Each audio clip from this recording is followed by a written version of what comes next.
Now we want to turn our indicator, our outside bar indicator, to a backtest. Let's see how to do that. We are in our analysis window.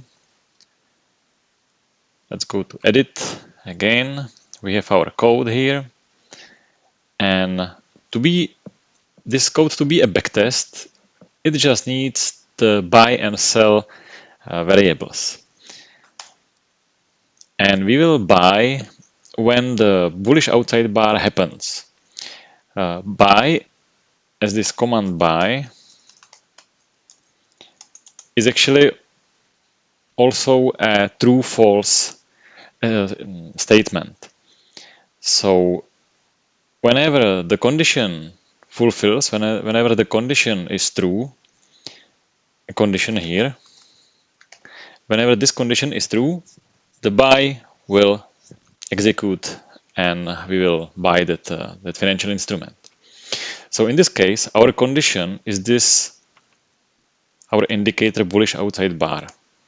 So whenever this one is true, it will buy.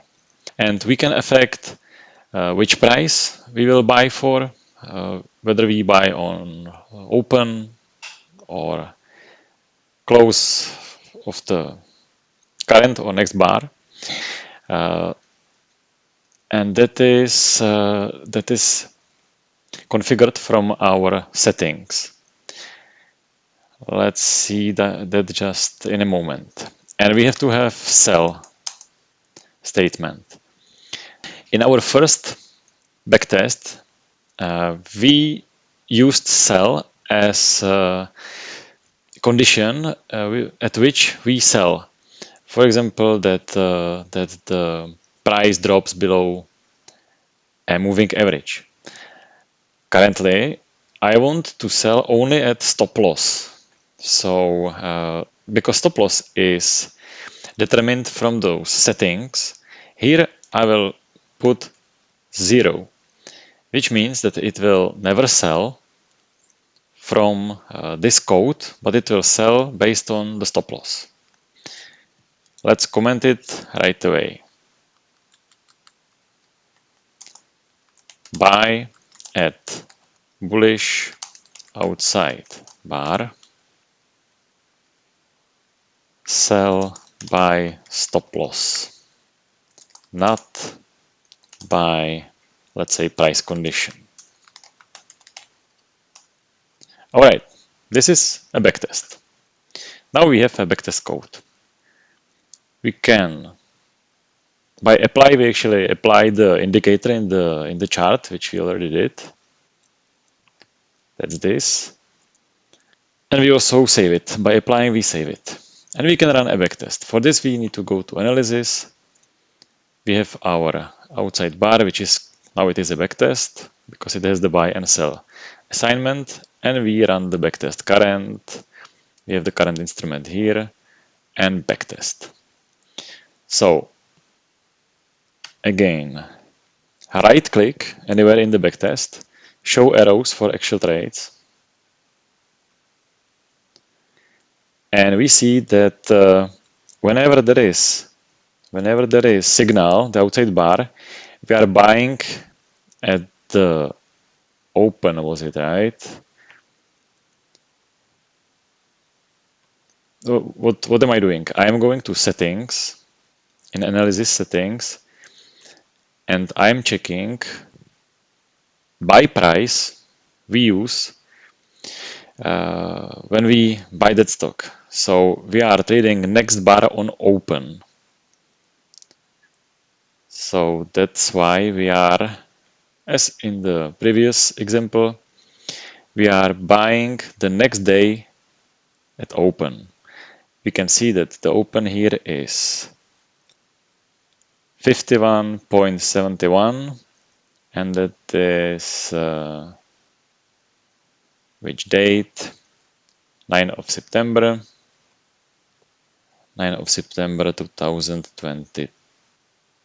2013. So that's this one. and the open price is the buy price 51.71. So we really bought at the open. So just by adding buy and sell assignment, we made it a backtest. We have either reached stop loss or profit. Nothing in between. Only stop loss or profit.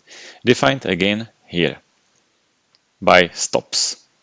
So we had 2% stop loss and 5% target.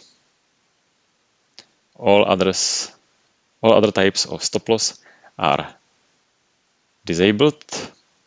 And let's explain how the stop loss or profit target was reached exactly. Let's go to this one is a big loss, 30th of May 2013. So we bought, we got the signal here on the 29th. We bought on the 30th. We bought here at the open, and then here we got the stop loss. We got stopped out because there is 31st May here and 3rd of June here. So it means that there was a weekend in between, and whatever the price action here, if the condition is fulfilled and we dropped more than 2%, the sell is triggered and we are selling the next day. So it can happen with the stop loss of type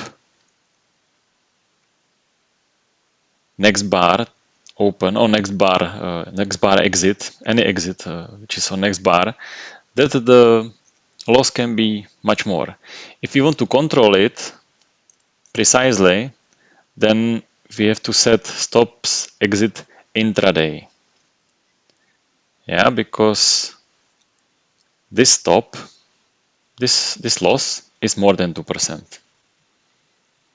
If I change it to intraday, we will exit at exactly 2%. It will look like this. Where is the trade? This is the trade. And again, if we look in the chart, show arrows for extra trades,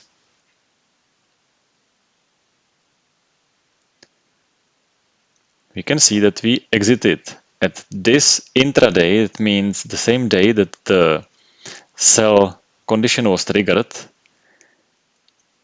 and for the price which represents this loss of 2%.